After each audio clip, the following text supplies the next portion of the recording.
Hello everyone, welcome to our animation video about Metadiscourse in practice. We are from Group 4. I'm Miftakhur Rizqi and my friends Nita Urmila. In this video, we will convey the material about the 4th chapter in this section.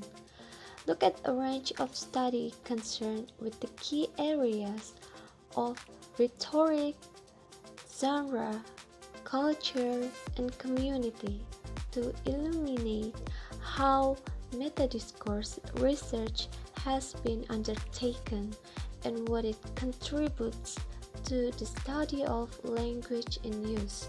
And this is the table of content. The first is the concept of rhetoric. 2. Academic discourse and rhetoric. 3. Metadiscourse, ethos, and the origin of species. There is modality marker hedges, modality marker booster, attitude marker, and commentary. 4. Business discourse and metadiscourse. 5. Metadiscourse and rhetoric in company annual report.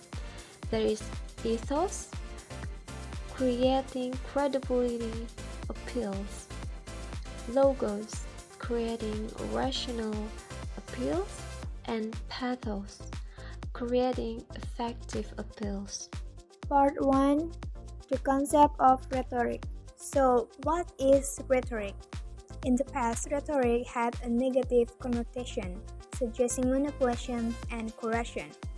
Rhetoric, according to Aristotle, in one of his most revered and enduring ancient works, is a way to systematically understand persuasion and apply it to the speech of the time. Aristotle argued persuasion should be organized into 3 main components of communication: the speaker, the listener, and the content of the argument. So how do we persuade someone to see things accordingly? We need to follow the 3 appeals, namely ethos, logos, and pathos. Ethos, a way of presenting an argument with credibility so that they will believe it, or believing what someone says based on who that person is. Logos. Logos relates to logic and rationality. Can we see cause and effect? Does the argument make sense? And the last is pathos, argument or text that affect emotion. Pathos is not good or bad, but it can be rational and unpredictable because it relates to an emotion. Using ethos, logos, and pathos can make writing or speaking more persuasive. In addition, if we understand ethos, logos, and pathos, we can distinguish and protect ourselves from arguments that are misused by others. Part 2. Academic discourse and rhetoric. There is a widespread that rhetoric is irrelevant to academic discourse. Academic prose is a unique form of argument because it relies on the demonstration of absolute truth, empirical evidence, or impeccable logic. Its persuasive potential is seen to be based on rationality and precise methodology. Scientific verification requires persuading an audience that what has been observed is replicable and relevant. Science is through and through a rhetorical endeavor. Academic writing, in other words, represents the discourse of truth. This means that observations are as valuable as the theories they presuppose, and so cannot provide a solid foundation for the acceptance of scientific claims.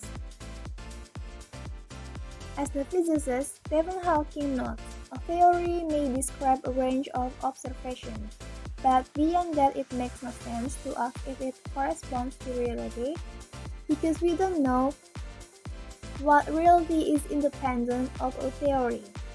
All reporting occurs within a context, and in relation to a theory which fits observation and data in meaningful patterns.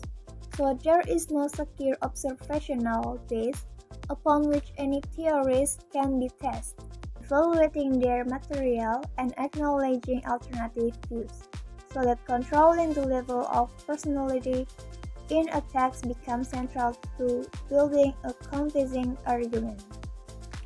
Part 3. Metadiscourse, Ethos, and the Origin of Species. Chris Moore and Farnsworth in 1989 argued that metadiscourse provides a perspective on the author-reader interaction that expands the view of ethos. They explore how it is utilized in The Origin of Species, concentrating on interactional features or interpersonal metadiscourse by tracing Darwin's use of modality marker, Hedges and Booster, attitude marker, and comments. They found 890 examples of metadiscourse. The first one is modality marker Hedges. Hedges show the scientist carefully marshalling the facts and asking readers to consider the evidence for his arguments, a rhetorical strategy discussed by Tolman in 1958. For example, there is I think it's highly probable, I can form no opinion, I should think, I am doubtfully inclined to believe. The second is modality marker, Booster. Darwin used Hedges and Booster to counter objection and defend his views. His booster, which often begin with a sentence or clause, emphasize his personal perspective, presenting a confident and convincing ethos. For example, natural selection will modify the structure. I cannot find one case which I think we are driven to conclude. It seems pretty clear that I cannot doubt that, but I'm strongly inclined to suspect that, and we must believe that.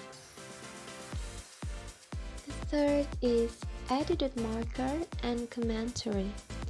Darwin revealed his humanity and his attitude toward the subject matter, and it's crucial in strengthening his argument by claiming solidarity and suggesting responses.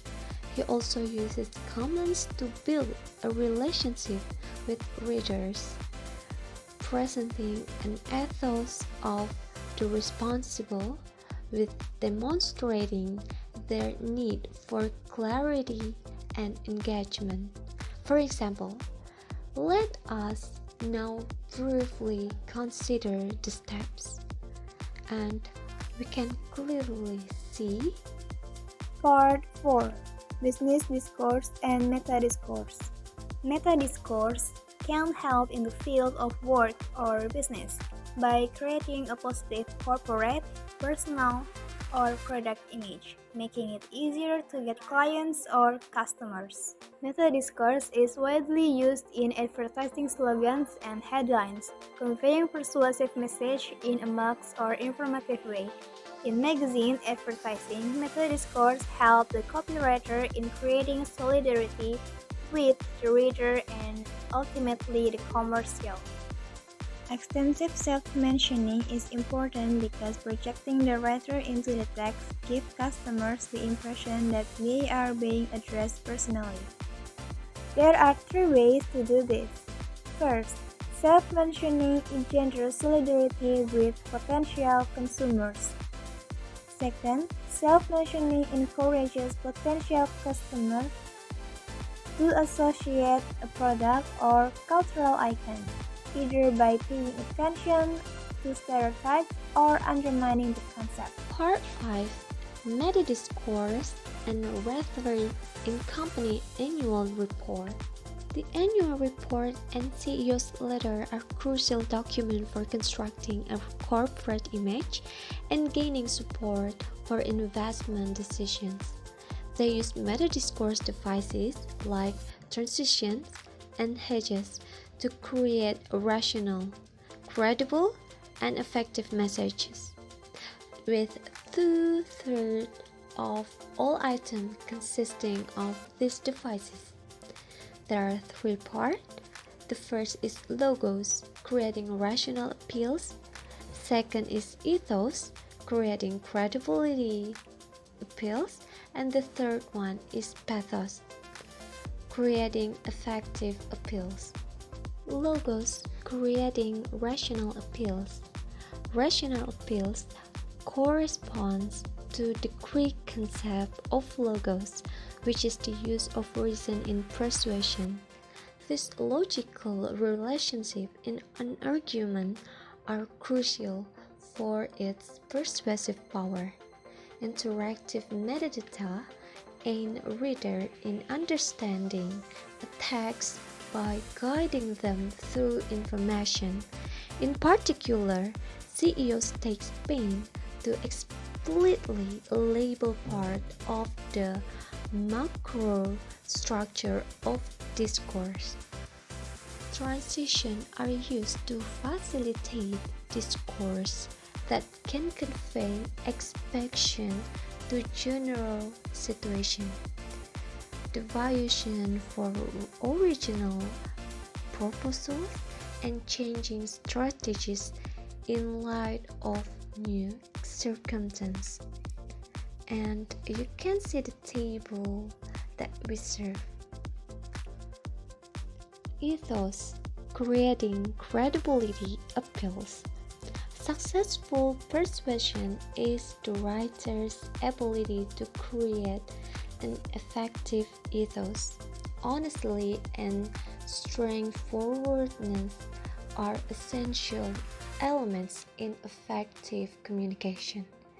Metadiscourse is a means by which CEOs can project credibility, obviously most easily gained on the strength of company success, and in such circumstances, CEOs may be able to draw on external sources to underline the authority of their assertions. The metadata aspect for CEO credibility appeals. The last one is pathos, creating effective appeal. The writer must consider the reader's attitude and perception toward the argument using metadiscourse sources of pathos. This effective element involves creating the text from the reader's perspective, empathizing their values and goals, and inviting them to. Okay, that's all the explanation from us. Hopefully this learning video can be useful. Thank you and goodbye.